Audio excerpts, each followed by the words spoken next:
The bullets and the punches and the riots have been flowing in only one direction for too long. I've been trying to tell you guys this whole time how corrupt all of these things were, and here we are. It is not our responsibility to fix something they spent years intentionally trying to destroy. Unity can only happen in a country when you have a people who agree on what the outcome should be.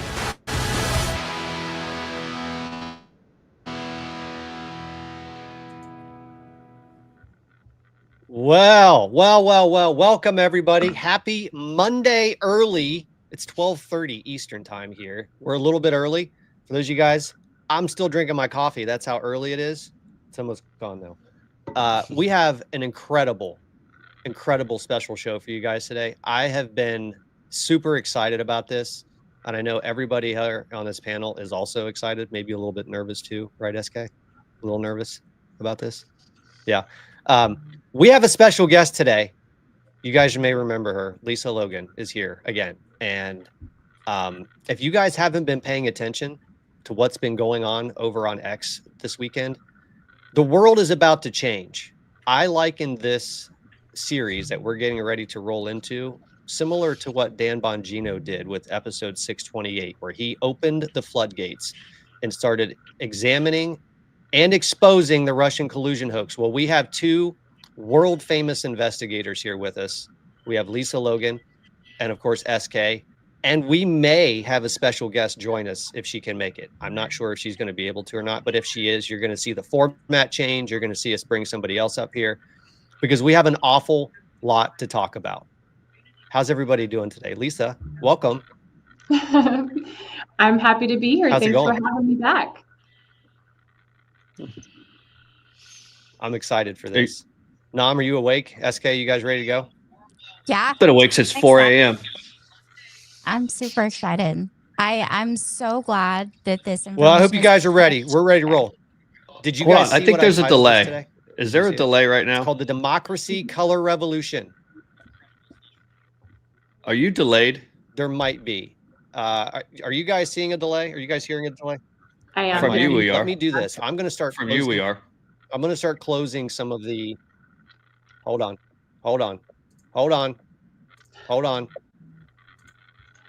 How about now? Is this better? Maybe. Can you hear us? Can you guys hear me? Yeah, I hear you just fine.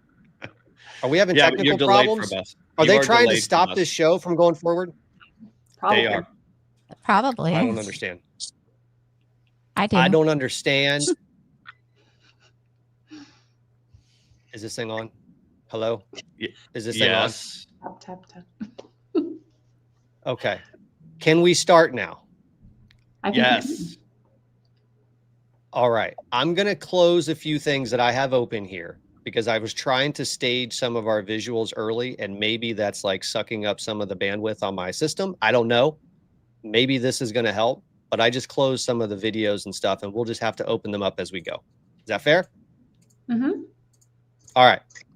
Are we live everywhere? I see us live over on YouTube. It looks like we're live over on Rumble. It looks like we're good to go. Let's roll into this. Folks, we invited Lisa Logan back onto the show today because Lisa, SK, and the world famous Data Republican have been dropping some of the most incredibly important information that you need to understand. What we're going to do today, I think, is beginning of an introduction to a series of shows over the next week or 2 weeks or however long it takes to expose what we are referring to as the Democracy Color Revolution. That's what I titled it. You guys may have something else that you want to call it, but that's what I'm calling it. The Democracy Color Revolution. So we're going to start today by taking a quick look at two articles that Lisa Logan posted on her Substack channel, because I think they give us the perfect introduction into what we're going to be exploring over the next couple of days and weeks. Lisa, can you quickly kind of tell people how they can find you on Substack or where else they can find you so that they know? Yeah, you can find my articles at lisalogan.substack.com, spelled how it sounds. And of course, you can find me on X at I am Lisa Logan. I have a pinned tweet that has every single most important thread that I've ever done. So I highly encourage you to check that out. I'm taking a long break from social media. Smart. And I think after this, you're going to need a bigger one. All right. So here's what I want to do. Back on October 17th, you posted an article on your Substack called The Deceptive Democracy Movement Threatening America's Republic. This is where I want to start. We're not going to spend a ton of time in this article because I understand that it's a little bit older, but it is, I think, the perfect introduction to what we're going to talk about. So I grabbed a screenshot of a section that I want to read to the audience, and then we'll go from there. So I'm going to pull up the screenshot. All right. Is this the right one? Let me make sure. Yep, this is the right one. What I want to talk about to begin with is in the section of that article, in the section called Long-Term Democracy Agenda of the Dignity.US Policy Council, you wrote a closer look into the members of the seemingly bipartisan White House Domestic Policy Council chosen to oversee it reveal they're not bipartisan at all. Moreover, the several other projects they share with Shriver point to a more insidious long-term agenda besides just weakening free speech laws, an agenda that seeks to use education, election, and economic reform to shift America's system of governance to a democracy without capitalism or representation under the guise of civic renewal. What are you talking about here? And maybe kind of help to intro the whole purpose of this article and then where we're going from here based on what you wrote. Yeah, well, that article kind of exposed this huge, large ecosystem that I had found online called the Better Together America ecosystem. But specifically, that paragraph is talking about the United We Stand summit that Biden had in 2022. Now, I had watched the summit. I had some weird feelings about it. I was like, it's weird that they only have, it was about hate-filled violence, and they only had, they had people from the Sikh religion who had suffered discrimination. They had Jewish people there. They had all sorts of different religions and denominations. They had people from the Pulse nightclub shooting represented, from the Charlottesville incident, but they didn't have anybody from the Waukesha Christmas parade, where the guy mowed down a bunch of people with his car.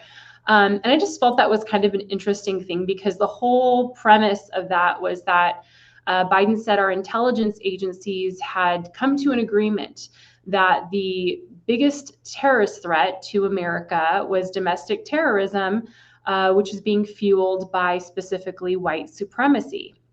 Now, I thought that was kind of weird. I don't think you hear a lot of incidents of specifically white. I mean, obviously there's the Charlottesville one where they supposedly had their torches and they were chanting things because they were trying to take down a statue that was related to the Confederacy. But most of all, I was like, that's kind of weird, the way that they're framing all of this. And out of that summit came a initiative called Dignity.US. It was a website they put together. He had tasked 4 former policy advisors to several different administrations with basically touring the country. They were going to tour the country and find the best solutions to hate-filled violence that they could scale up. Well, and those 4 people were John Bridgeland, Melody Barnes, Cecilia Munoz, and Joe Rogan. Joe Rogan was really the only one represented. I think he was in the Trump administration and gotten kicked out. The rest of them were like Obama and like a bunch of other. But when I looked at all these people together, what happened was,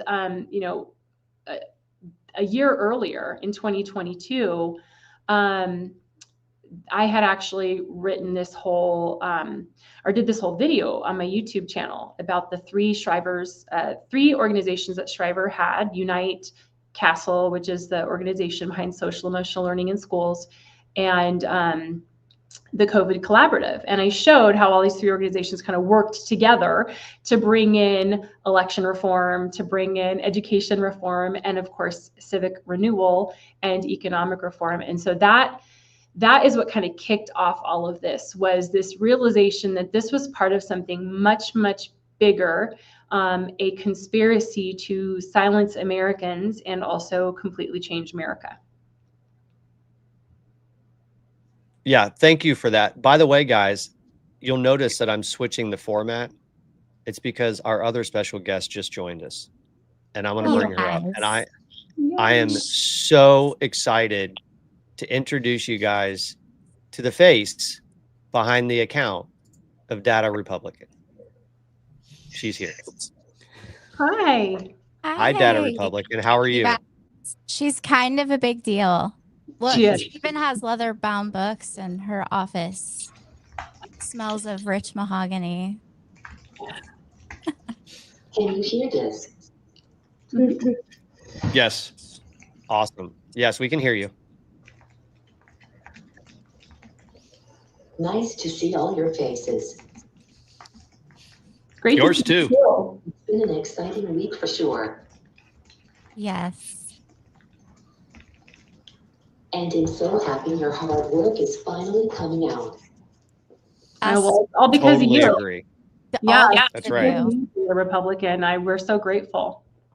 Yeah. Well, folks, the reality is that none of this could be possible without these three ladies right here who are doing the heavy, heavy work, years of research to get to the point where we're finally starting to understand that there is, in fact, a color revolution that has been playing out in the United States.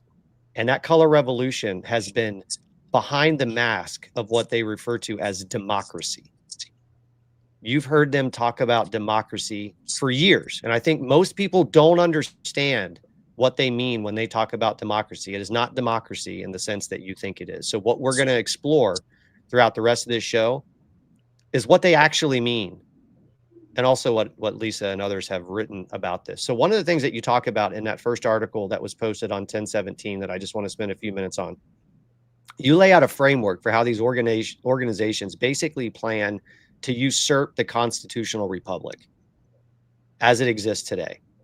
And one of the things that they're seeking to accomplish is replacing the constitutional republic with a democracy through this concept of ranked choice voting. And I think it's really important for people to understand what ranked choice voting is and why it's so dangerous. Lisa, can you maybe spend just a few seconds talking about this? Because you hear people talk about ranked choice voting, but I don't think anyone understands what it is and why it's so critically important that we do not allow that in our constitutional republic.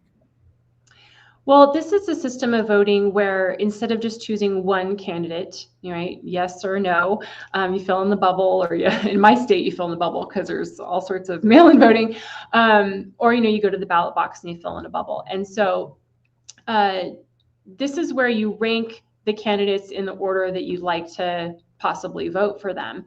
The issue with that is, it's kind of convoluted. It replaces the whole one person, one vote aspect of America, right? So your vote, what happens is if your person doesn't get chosen, your first choice, your votes then go to the next highest one on that was chosen. And so you may, your vote end up going towards your last choice in your rank. And so this is something it's very convoluted. All the countries that are using it, like Australia and others, I know our districts that adopted it, there was like 28 districts that adopted it. And that's kind of what I cover in that article as well, is that Shriver kind of swooped in with his 3 organizations, 28 people, 28 districts ended up adopting it, and many of them have already kicked it out, including the one that I live in. So I think it's just, it makes cheating a lot easier, I think. And I think it lowers people's trust in that their vote actually ended up where it was supposed to go. Yeah, totally. Doesn't agree. the state of Alaska have ranked choice voting? Yes. Yeah. And many people, when I put out that video, it went like wildfire across Alaska. I had people contacting me being like, hey, thank you so much for doing this, because like we're fighting this real hard in Alaska. I just want to say, along with the ranked choice voting though, and Data Republican, Jennica does this really well in her post, is just kind of covering all the different ways they're also trying to disrupt our democracy. So open primaries, there's all sorts of other ways they're trying to turn our constitutional republic into a straight democracy, civic hubs. So all these things, I mean, we could, we'll be putting out information about it later, but just know that it's not just ranked choice voting. That's right. So maybe Jennica, if you could talk a little bit about, if you're able to, about how the open primaries and what that impact might actually end up being.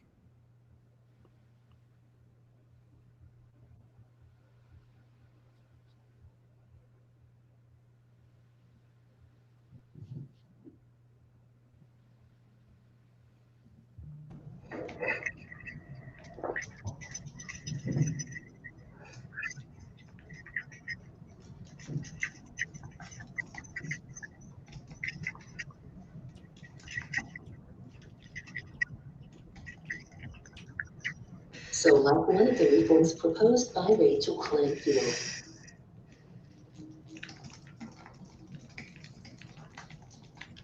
Is to move all states to an open primary system. This is being done from the bottom up.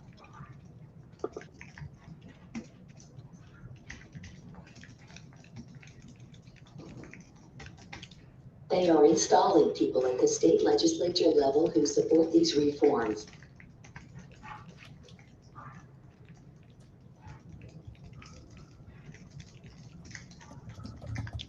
And what it means is that Democrats can win and vote for the opposing party in a primary and vice versa.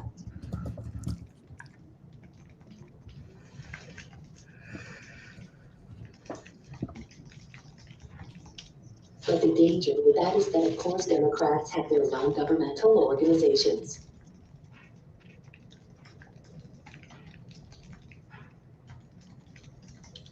And that de facto means that they would be able to control the primary system here. In fact, I read somewhere a document, maybe you remember that one.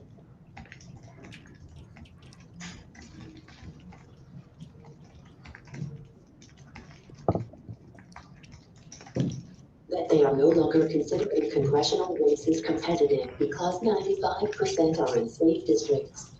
They are saying that primaries is where it is all at now.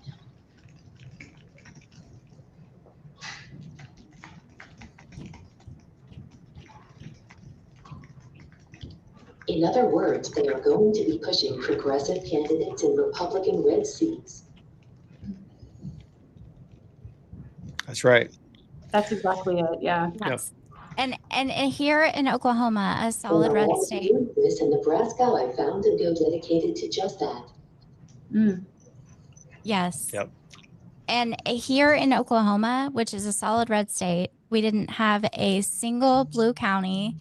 They are pushing open primaries heavily, and it is the Forward Party that is responsible for pushing the open primaries. So if you have the Forward Party in any way coming into your state, you need to watch out, because that's exactly what they're pushing, and there's tons of money behind it.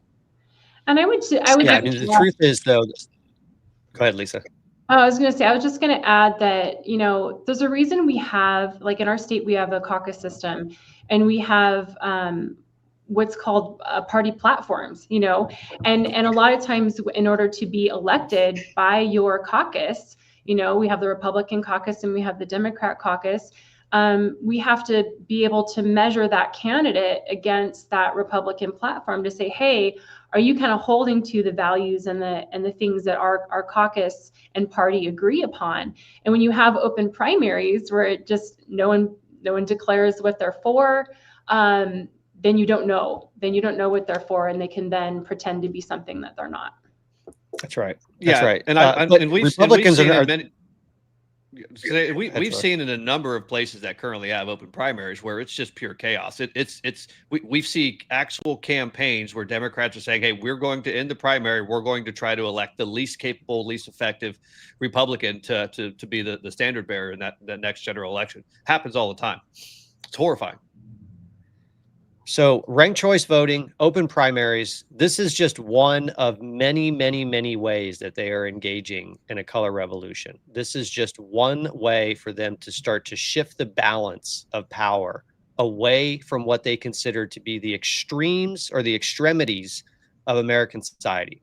And I want to attempt to do something that I don't know if you guys have been able to find clearly yet, and maybe it'll take some time to do this.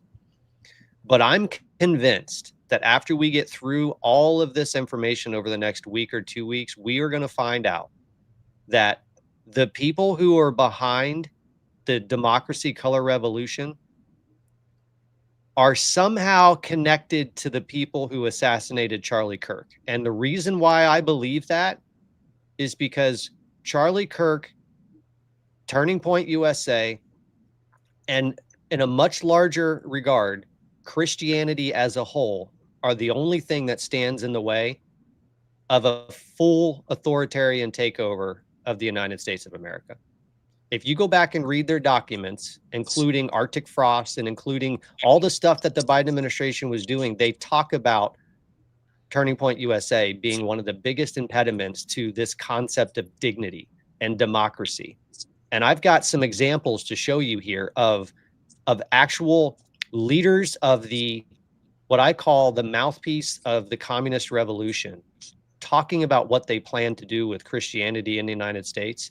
And just to give you, to not bury the lead, one of the most important things that are going to come out of this is to find out that the assassination of Charlie Kirk is the thing that opened up the floodgates to start understanding exactly what they're doing, because they're all connected. They're all connected. SK, you look like you're getting ready to say something. No, I was gonna say the Charlie Kirk thing. And again, like we aren't accusing anyone. There's no like solid anything. I just know from when I first started researching this and when I found the ties to Utah and Utah global diplomacy, and the deeper that I've dug and found all of the ties and the pipeline of the radical students through the exchange programs and lots of those things. I was looking just yesterday, I think it was, and I found an entire document about free speech on campus at universities.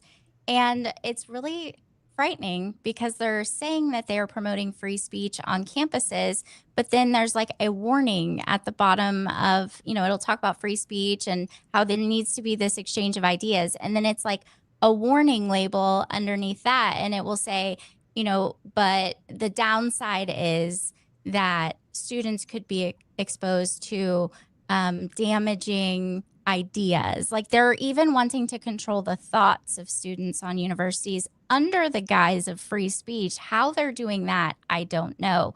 But I think this all ties in because immediately after Charlie Kirk was killed, they immediately started pushing the Dignity Index and Disagree Better and all of these things that they had been working on setting up all throughout the Biden administration, from the United We Stand Summit forward.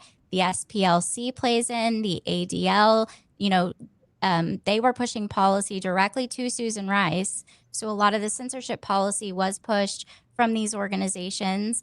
That's where New Pluralists were involved in that as well. They pledged $1 billion with a B to help push this movement forward. And again, people like Charlie Kirk and Turning Point USA were definitely standing in the way of implementing all of these plans they have, not just on college campuses, but the entire UN Sustainable Development Goals.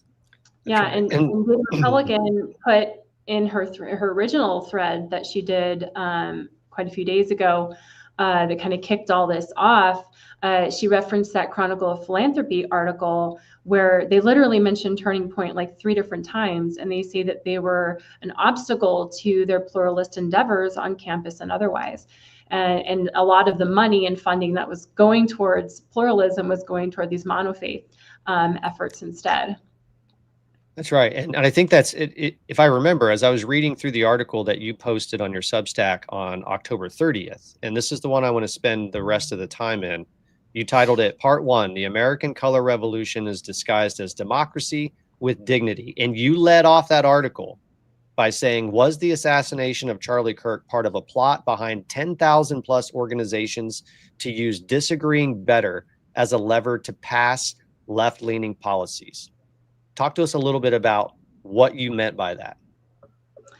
Well, and I'm going to reference again the thread that Data Republican put up yesterday that literally has the map of all the 10,000 plus organizations, or like little purple dots all across this map. And it was really, all of these groups came together, and I talk about that in my article, through something called the Listen First Project.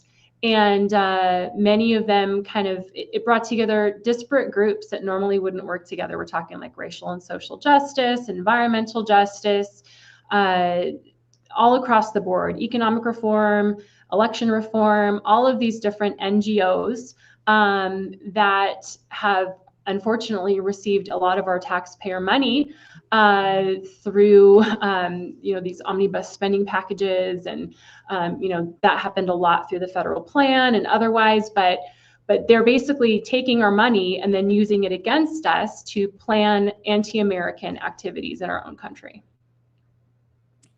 Yes, and if I would love to also be able to give Data Republican a chance to maybe tell us a little bit about the stuff that she's posted and uncovered and been talking about. And I keep saying the research that I did. I'm nervous. I get nervous when I'm on camera.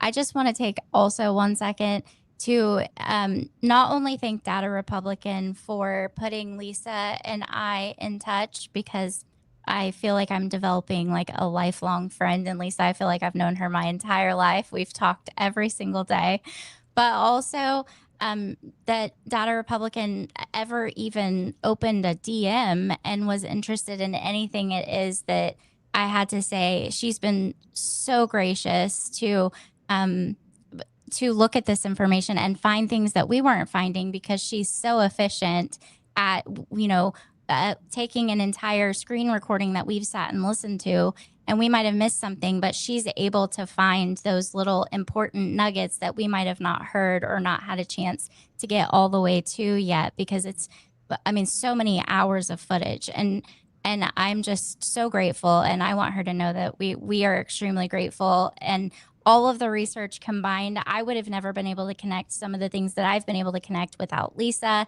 And I think it's definitely a group effort. Yeah, I loved that she posted the three amigos. And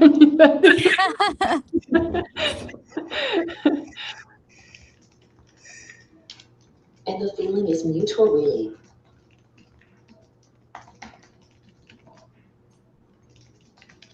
I'm not good with sentimentalism, but everything you said is true.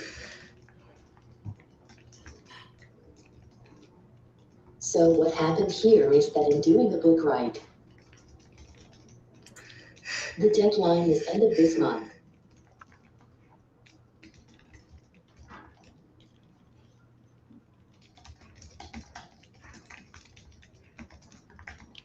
So we've been tracing everything from a historical lenses,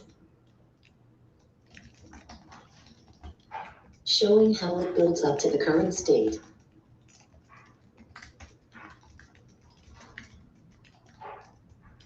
Really, this story started 500 years ago with the New World, but I digress.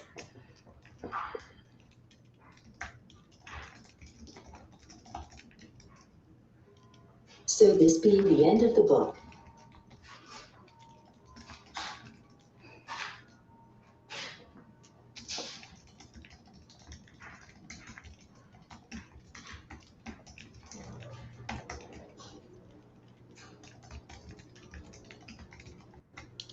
it finished the chapter on how this effort really started with Trump's election and how foreign policy turned inward.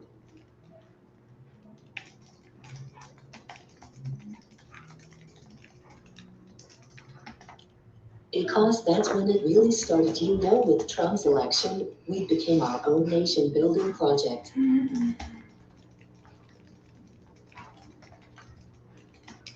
But anyway, the chapter I'm working on is on the current term. And I was lancing it through the color revolution we're seeing.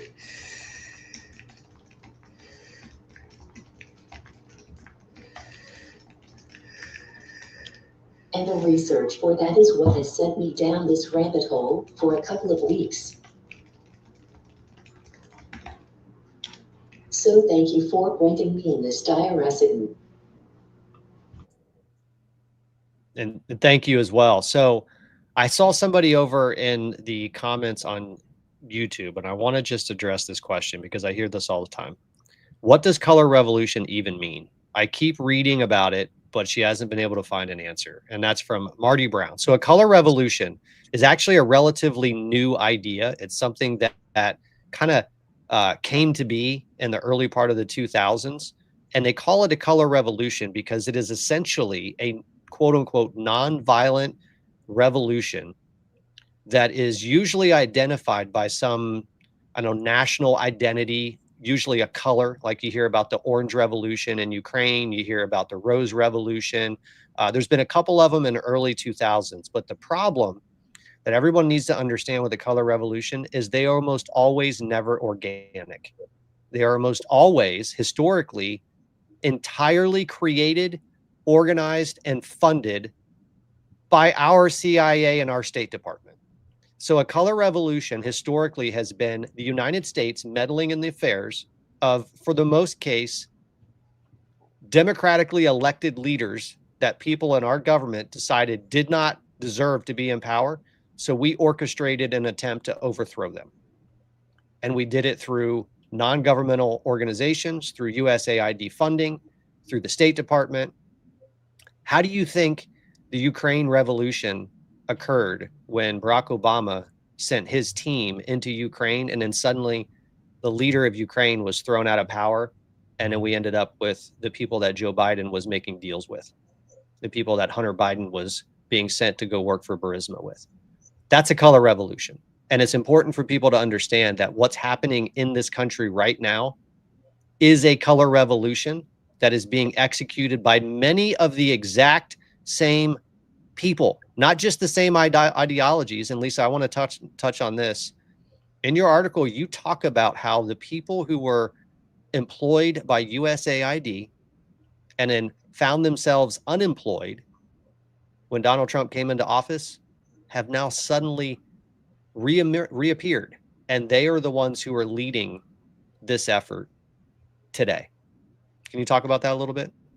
Yeah, and actually in Data Republican's thread yesterday, there was an actual video there where they talked about how when they all found out that they were going to be laid off, there was like this 90-day period where they were just sitting around. They started moving all their comms off of their normal communications and onto Signal to basically talk about how they thought Trump was bringing in an authoritarian government and that they were going to use their training paid for by our tax dollars to foment exactly what you were just saying, a color revolution. And we're seeing that happen through No Kings, through Indivisible, through 5051, all of these various groups working together to be in the streets, to protest all the stuff they started on 11/5, where they're going to have basically a sit-in protest, hopefully continuing on through however long it takes for Trump to resign from office, which is kind of ridiculous to me.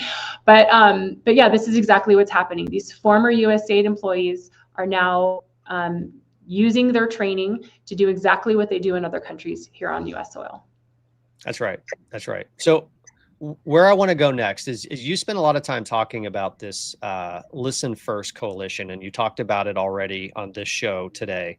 I want to spend a few minutes presenting some evidence that you guys found during your research. One of the things that I've been most impressed with is it's not as though you guys are just putting together these ideas and concepts. You're actually doing the necessary work of infiltrating their networks, finding their Zoom calls, finding their conferences. And I know SK talks about this all the time, the hours and hours and hours and hours that she spends literally watching these people explain to each other how they're going to destroy the United States. Well, we have a couple of clips of some of those videos. And what I hope to get out of today's show is an introduction of how this organizing effort is going.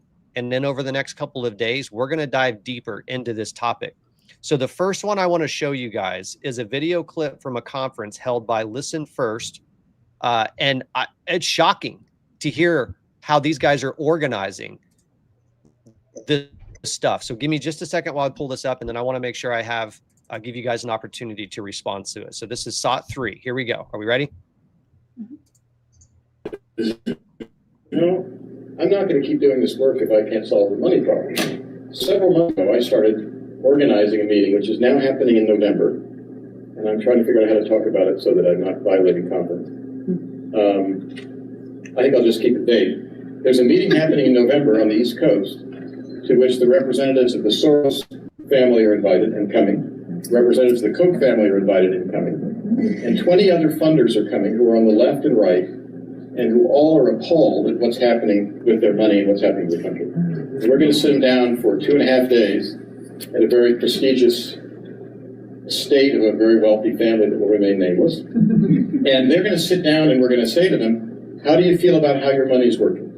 How do you feel about the way your millions are being spent? And I guarantee you, the Kochs are not very happy with Donald Trump, and the folks on the left are not very happy with what's happening on the progressive side.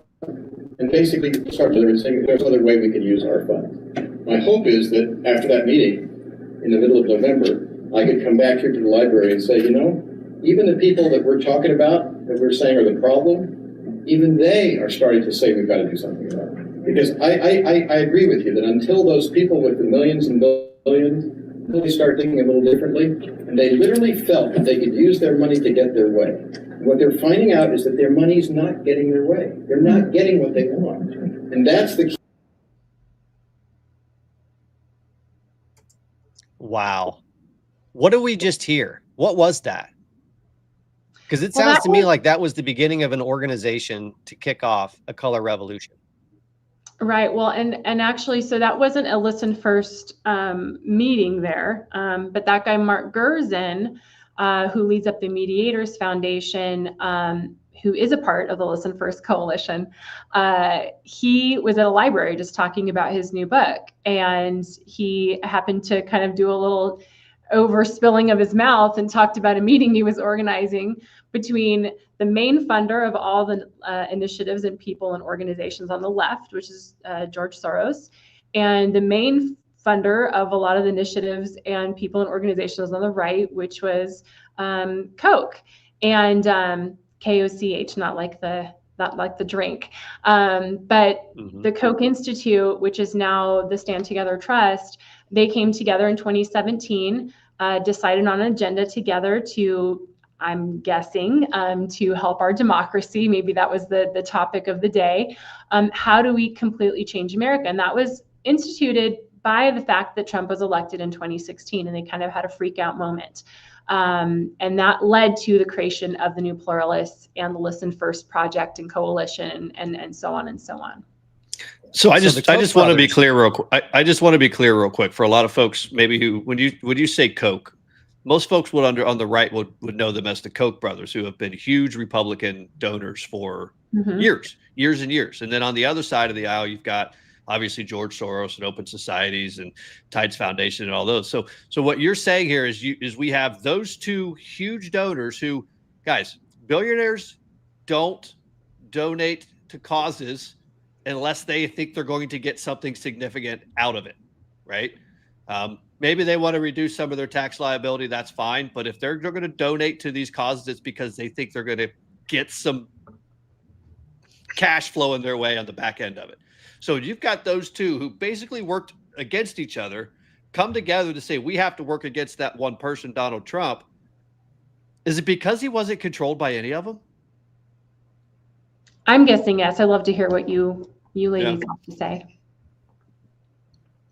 SK, why are these organizations, why are these people coming together? Because it seems like a very unlikely coalition of really bad people on both sides who seem to be coming together to implement this color revolution. Why? Well, I don't necessarily know the complete answer for that. I think that they realize the Democrats are very good at organizing and creating a structure that is, whether they all 100% agree and align, they are good at bringing all of the different factions of their party together, and they are excellent at that structuring. They're excellent at messaging. They do studies about the words that they use. The names of their organizations are intentional. The words that they use are intentional. everything they do is intentional.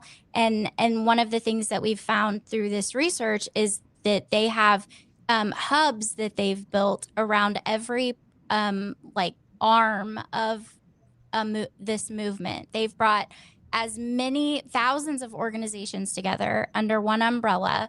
And that's where they have these meetings where they strategize and talk about the things that they need to do to move this forward. But they also have created a hub where they have financing. So any organization can log on to this website and they can then request funding and somebody's willing to give them the money. And that hub, fun fact, was set up by a Democracy Funders Network, which is, again, Rachel Kleinfeld, who is Carnegie Endowment. She's the one that wrote the paper with the 5 strategies. A lot of the time they're referring to strategy number 4 in the IMIP meetings. But they have all of these hubs. They have the civic hubs. They have all of these different hubs. And I think does Data Republican want to say something here? She might be able to articulate better than me. Yeah, I think she said no. Oh, okay. Keep going.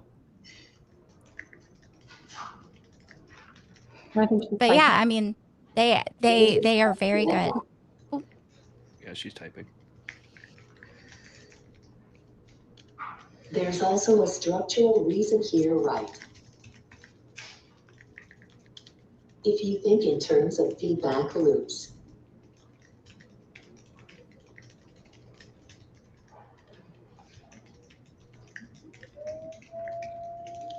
they've become entirely self-referential, meaning they don't accept feedback from external sources. They don't accept the voice of the people.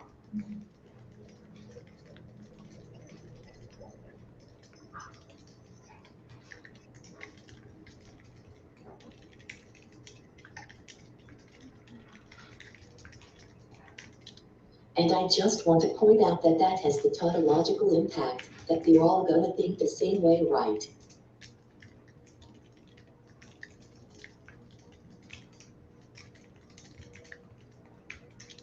The simpler way to say it is they're sniffing their own farts. It's true though. I mean, that was awesome. As she was typing, I was thinking what Trump did was he upset the apple cart. You know, people were kind of blindly following along.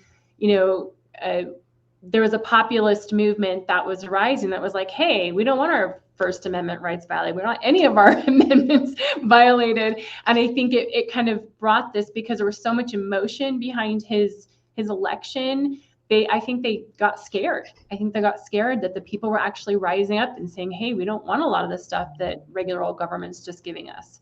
And we're and I think it goes a lot deeper than just First Amendment, Second Amendment issues here in the United States, because billionaires don't really care that much about what's happening in an individual country. They care about the global networks that they have been building and have been enriching themselves with. You guys may remember, but the Larry Fink, the leader of BlackRock, for the longest time was starting the process of driving consumerism out of the United States to China. And as a matter of fact, he's been on record multiple times saying that markets favor communist command style control economics that was prevalent in China.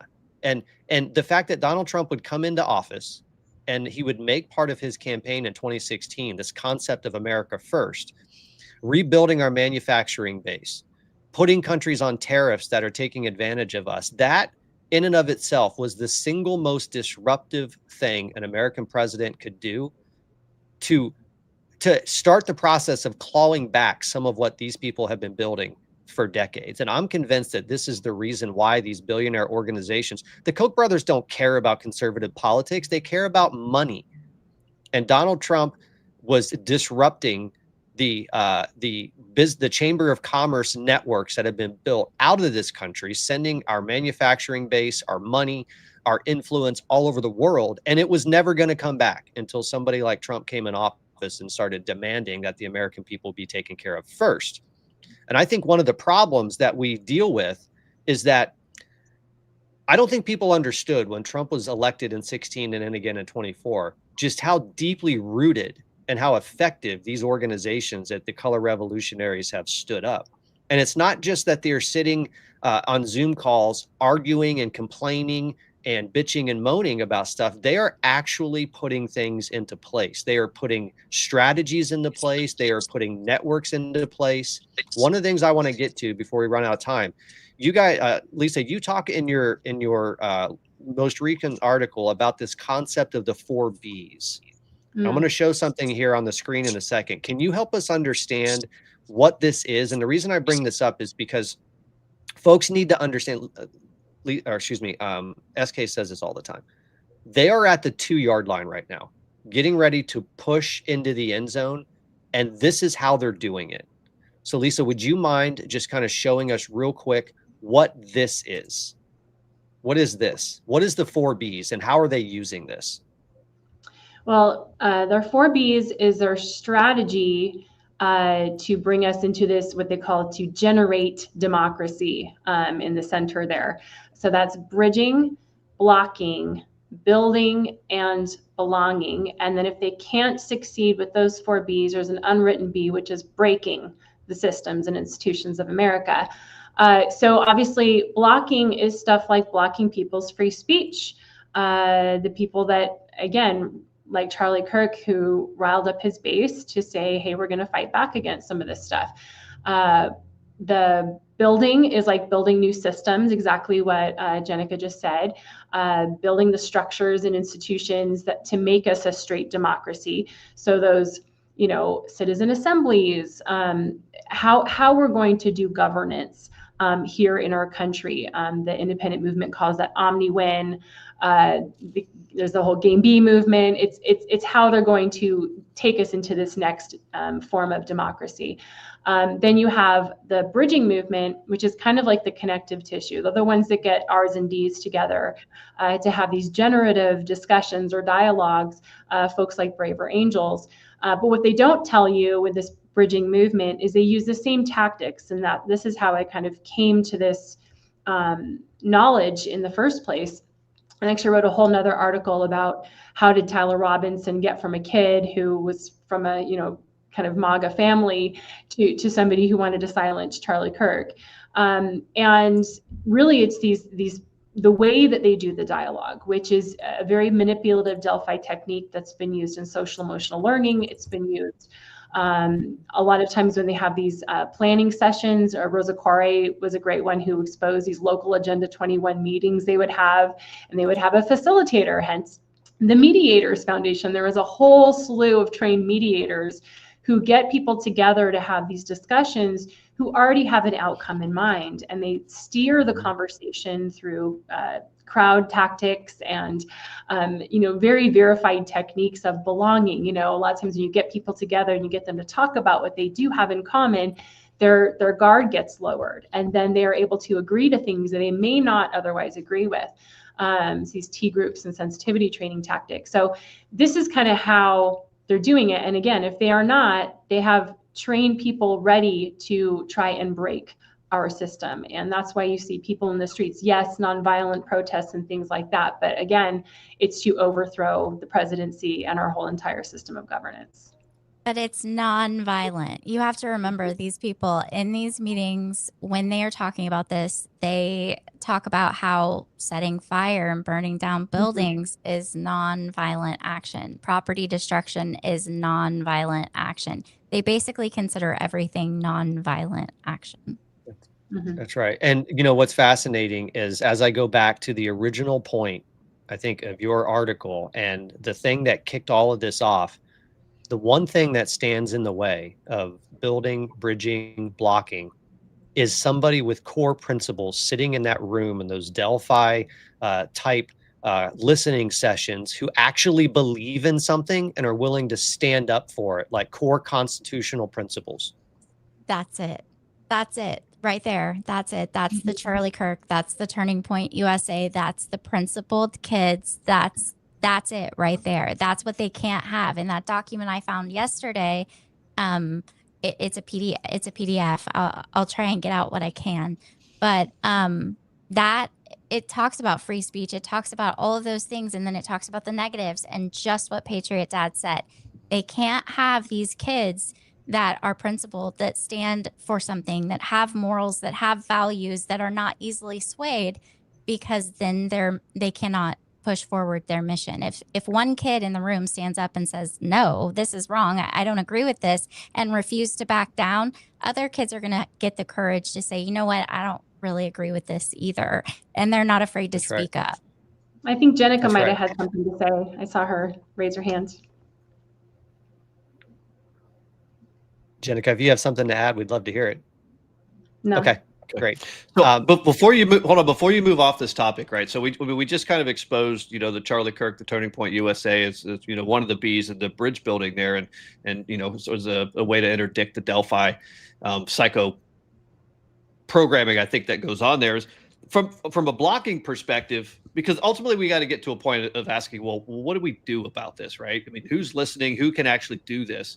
From a blocking perspective, there's not a Democrat around that will take seriously the idea that you actually have to have secure elections and voter ID and those sorts of things. So are you telling me that one of the things where they're trying to, say, block the implementation of secure election methodologies and parameters and things that make sure that we got one person, one vote, we know that only citizens are actually voting, that's actually a mechanism so that they can continue to destroy what looks like safe and fair elections? I mean, as far as like us employing their tactics, is that what you're asking? No, I'm saying it sounds like the only way that we get out of this, or at least push them back off the 2-yard line into maybe the 5-yard line and the 10, is having secure elections where they can't be tampered with, so that we know that we have reputability on exactly who we're voting for and that they're actually winning. Otherwise, we get these wildly leftist candidates that no one actually voted for. Well, it is secure elections, but you guys have to understand that a lot of this is already passed into law under the Biden administration and even prior to that. Just like I've talked about several times about having to fight my county comprehensive plan and the change for that and everybody's city plans. You have to understand a lot of this is already in your legislation. So what's going to have to happen, I think, in order to be able to push back against this, aside from Congress and Trump figuring out these people and investigating some of these people for actual crimes and cutting off a lot of the funding to these organizations, what's going to have to happen is the right is going to have to organize. We are going to have to mirror some of these things that they have done and structurally and organization wise, and we're going to have to put more boots on. We don't pay. People don't get paid. We don't get paid to support Donald Trump. We do this because we care about this country, and we go out and we knock doors because we care about this country. Those people are paid. They don't have it. There's no conviction behind anything that they are doing.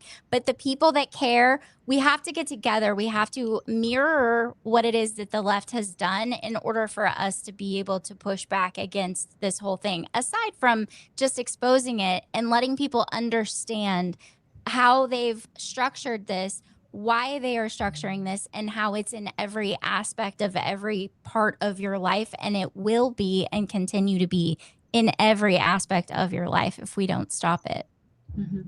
That's right. All right. So we're going to start to kind of round the corner here to try to wrap up in the next couple of minutes. But before we do that, there's a couple of other clips that I want to show the audience, because I think they're going to kind of lead us in the direction that we're going over the next few weeks. One of the things that you're going to hear from these new pluralists, from these people who are building this concept of dignity and democracy, which is really just a facade for authoritarian fascism. Make no mistake, their version of democracy is fascism, folks. It's fascism. I don't know how else to say it. I mean, I guess I could spend 10 minutes giving you a history lesson on fascism and what it is and where it came from and how it came to be, and then also how it became to be what it is today, which is a very different version of what actual fascism is. By the way, if you think Donald Trump is a fascist, it's because you're a victim of communist propaganda coming out of World War II. They've convinced you that capitalists are fascist, when in fact fascists are just communists who think that there's such a thing as a national identity. There's not much of a difference. Nonetheless, a couple of videos that these incredible researchers found show that in fact these people who are driving this agenda are not bipartisan. They'll tell you that these are bipartisan groups, that these are organizations from Republicans, from Democrats, from the middle.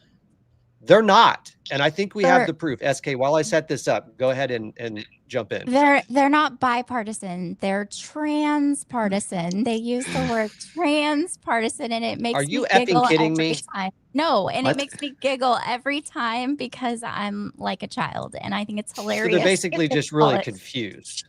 They don't really stand for anything. They just stand for whatever. Okay, I got it. All right. So what I want to do is I want to jump over to video 4, which I think is one of the first. Yep, here we go. Video 4 is one of the Zoom meetings that you guys captured that gives us a really good indication of just who these people really are. We're a largely white group. We're largely liberal. I was on Indivisible's call last night and Working Families call the night before on how do we resist the worst of Trump. There's a lot of Republicans still that are high on their own supply. I don't know how else to put it. They're completely ignoring the fact that, like, we're right now in a constitutional crisis. Like, who's going to enforce what Trump has done to USAID? That was illegal. Just to be honest, I mean, we are creating a new cycle of revenge right now. Like, there's a group of people out there that are also, ready to arm up and have now feel aggrieved. We are all concerned about our country, that it doesn't work, as well as this madman who is threatening to destroy it. When Laura said these are criminals, these are traitors. We need to skirt on the edge a little more of loyalty and allegiance and how dare you. We should be so angry right now. How dare them do this? We're experiencing, from what I can tell, an uprising, an upwelling of energy in this country. It's growing. We see it at the Tesla demonstrations. We see it in other demonstrations. It's happening everywhere, small, medium, and getting bigger. I don't think it's a DC project to get a bunch of Republicans here to go against this administration, the ones that have round-the-clock security now or leaving the country. The Never Trump Republicans are obvious. They're all subscribed to Bulwark. This is a local issue. It is also a national issue and an international issue. On this international level, a lot can learn from what has been done in other countries to resist this kind of authoritarian takeover and to stop it. Put in a fond word for alienation, or to put it more simply, for good trouble. Good trouble. All right, you guys get the point. Lisa, who was that, by the way? Lisa, What group was that? That was multiple different groups. I was just getting ready to say, Lisa made that video. She clipped out of hundreds of hours of videos. She clipped all of those things and put them all together in one video. Those are from multiple different meetings. And Group, yeah. Mm-hmm. Yeah. It's IMIP, but different meetings of IMIP. Yeah. So IMIP stands for the Intermovement. So these are the Impact people Project. who are organizing this. PD, hold on. Go ahead, Lisa. Oh, I was going to say that that was from the Intermovement Impact Project, and they've been meeting in earnest. They met a lot, but after Trump was elected, especially the second time, they've been meeting in earnest to plan all of these things, and they've been including a lot of what Data Republican has been talking about. These DemAid folks have been in these meetings and contributing to what the bridging movement that they're trying to bring together to strategize their next steps in overthrowing our government. So how do you have a bridging movement that is wildly transpartisan like that, with everybody is radical leftists? One of the things that I thought was really interesting that came out of this, one of the guys was talking about the Tesla takedown, the Tesla protests, and how anger was you could feel it. It was rising. No, you guys were paying for it. It was all AstroTurf. It was all organized by billionaires from outside the country. That's the sort of narrative warfare that is just making me crazy. What do you do with it? Well, like Jennica said, it's like they smell their own farts. I mean, they sit in these meetings and they bemoan. They're trying to be. It's like they're trying they're like two different people in the same person. Like they'll say, oh, we really have to reach out to the Republicans and get them on board and believe they should be at the table, and in the same breath will say terrible things about Republicans. It's like, this is not a safe space for anybody who believes anything on the right to be talking. And they have voices of reason in there that sometimes say that out loud. But essentially, they are all leftists pretending to be centrists. I think we now have evidence, at least from my perspective, I think we now have evidence that it's not just a matter of them being willing to say mean things about Republicans, but there are a large number of them that are at least willing to celebrate the assassination of them and maybe even participate in it, who don't agree with their new pluralist society. Yes, that is true. That is true. And I just wanted to point out, I don't know if you guys noticed Mr. Zachary's background in these meetings. He'll have up a background that's literally the UN Sustainable Development Goals. These assholes. All right. I got one quick clip I want to play before we run out, but Nom, look like you're getting ready to say something. Yeah, I need someone to explain to me the difference between a populist and a pluralist, because this word pluralist is all over the place now. What does it mean? Jennica, what does a pluralist mean?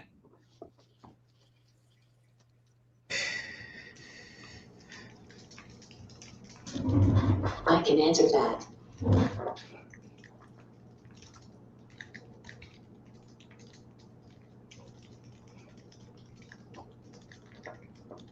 So like I have a whole corpus of quotes on what it means to be a populist. And the definition is surprisingly simple. A populist is someone who doesn't trust the institutions. Nothing more, nothing less.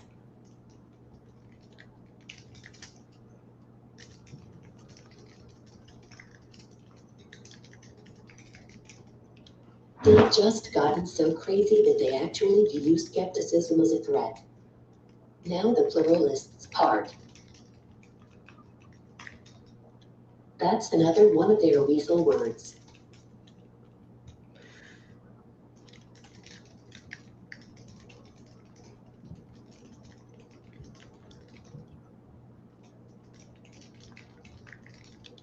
In theory, pluralists mean that you have different viewpoints, different parties, all that. But here we are talking a more abstract plane of pluralist.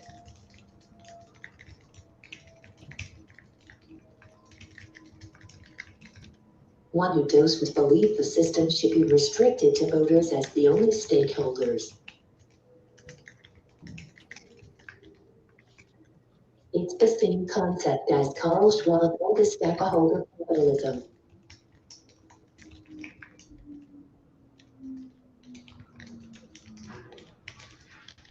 They basically want to give technocracy their equal weight here. Does that make sense? Yeah, it makes sense. So basically they want a group of people who all agree with one another, but the agreement all really is going to end up way on the far progressive left side of the debate. Anybody else is not welcome. And I would just like to thank Data Republican for coming up here and being here. I don't know if she has anything that she wants to promote or say before she goes, but I do know that she needs to go. So I told her she could just go whenever she was ready. So I just wanted to thank her for being here. Definitely. Thank you so much for joining us. We'd love to have you back if possible. Thank you. Yep. Wonderful. All right, folks, we're going to wrap this up. I did have one more quick video that I want to show, but I think we need to wrap, so we can do that next time. It was basically just somebody in one of these meetings saying that we don't actually live in a democracy. We live in a constitutional republic, and he's been working for 30 years to change that. Yes. So what I want to do next, not today, we're done. We're going to wrap up here, but we've got a lot more to do. One of the posts that came out this weekend that I think makes sense for us to dive into as the next topic, ladies. Lisa, if you want to join us, you can. I know your schedule's a little bit difficult and you have to only do it during the day, so we'll figure that out. But if not, this is what I want to talk about next. I want to talk about the 5 democracy goals that came out earlier this weekend. It talks about the things that they are planning to implement in the United States if these lunatics get their way and they're able to implement their version of democracy, which is, again, fascism. It's fascism, folks. It's fascism. That's what they are trying to implement in the United States. It's fascism. or communism, call it whatever you want. As a matter of fact, I think I did a video not too long ago after finding the actual commu-fascism. Communo-fascism. Let's call it Islamo-fascism, because it's going to be this unholy alliance between the Islamists, the communists, and the fascists. So we'll just call it Islamo-commu-fascism. How about that? Because that's what. So it's when this, let's in their perfect world, right? If this actually succeeds, who's actually in charge? Because communists and fascists and Islamo-fascists, they're not going to be like, oh no, we'll all just work together at the end of the day. I'll tell you who's in charge. I'll tell you who's in charge, because the draft constitutions are already out there, and there is an entire party of them that will be in charge, and they will be the ones who determine who you can vote for, who's allowed to be in your legislature. Your legislature that they select for you will then pick who the executive branch is. They will select who the Supreme Court is, and every single person that you're allowed to vote for will be hand selected by the party. Call it the Communist Party, call it the Democratic Party, call it whatever you want, but it's going to be a organization of these lunatics who tell you who you can vote for and what you're allowed to vote for, and you don't get a choice. You mean like You don't the get a choice. Democrats That's it. have been doing for a very long time, including in 2024? What? That's right. No way. That is exactly. It's going to be like unelected boards is what it's going to be, and especially at the local level. And we'll get into that next time. But really, they took what the federal plan did, and now they're going to implement it locally and have all sorts of representation through their omni-win democracy. But certain voices are going to have more weight than others, like, you know, the historically marginalized groups. That's right. That's right. That's right. All right, folks, we got to wrap. This was incredible. I think we're actually talking about doing another show tonight just on fun stuff, because a lot of crazy crap happened over the weekend. If not, we're definitely going to do another one tomorrow or Wednesday. I'll let you know, but we're doing another show. We made it through. We made it through. I didn't get sick. We made it through. Lisa, thank you. This is great. I tell you what, this was a bit of chaotic to try to pull this together, but you guys have been, Lisa, you've been great. Data Republican, I'm so happy she could join. You know, the work that you three women are doing is I think is going to go a long way to saving this country. I want to know who's actually paying attention, because the four of us, right? What I don't know what we're going to do about it, but people in Washington, D.C. need to actually start doing things about this. They're paying attention. I think this morning, Data Republican texted us, I think, and said that I think Anna Paulina Luna and maybe Mike Lee, I think some big people have started to repost some of these threads. And she said that when the attention gets to a certain level, it usually means like national media attention. So she'll probably end up doing some national interviews and things like that. So we're going to be able to get this information out there. And I just, again, I know she's like, stop with the niceties. It's so funny. But I just want, I just want you guys to know that we are extremely grateful for her and her talents and the way that she's able to put information together and put it out that in a way that's consumable. Because you know me, I would just ramble on and people be like, what is this bitch talking about? But she can put it together in a way that is consumable. So you can give all the information, you can dump all the information, and then she's like, boom, boom, boom, boom, boom. And you're like, what? How did you even, like, how did this happen? It's incredible. That's right. Technology. Magic. All right, guys. Thank so you, Lisa, by the way, so much. If you have not subscribed to all the channels, YouTube, Rumble, the new X account, which is set up directly for the podcast. And I think Nam even created a new TikTok account for the podcast. Make sure that you are subscribing to all of it. You're going to be on TikTok, Lisa, and clips. We're gonna clip we are gonna clip the bejeebus out of this show and post that stuff here as soon as we can, folks. I got to run. I got stuff to do today. We'll see you next time. Thank you so much for joining us as I find the out music. Here we go. Later, y'all. We're out. The bullets and the punches and the riots have been flowing in only one direction for too long. I've been trying to tell you guys this whole time how corrupt all of these things were. And here we are. Not our Holy smokes. unity from the country to agree on what the outcome should be.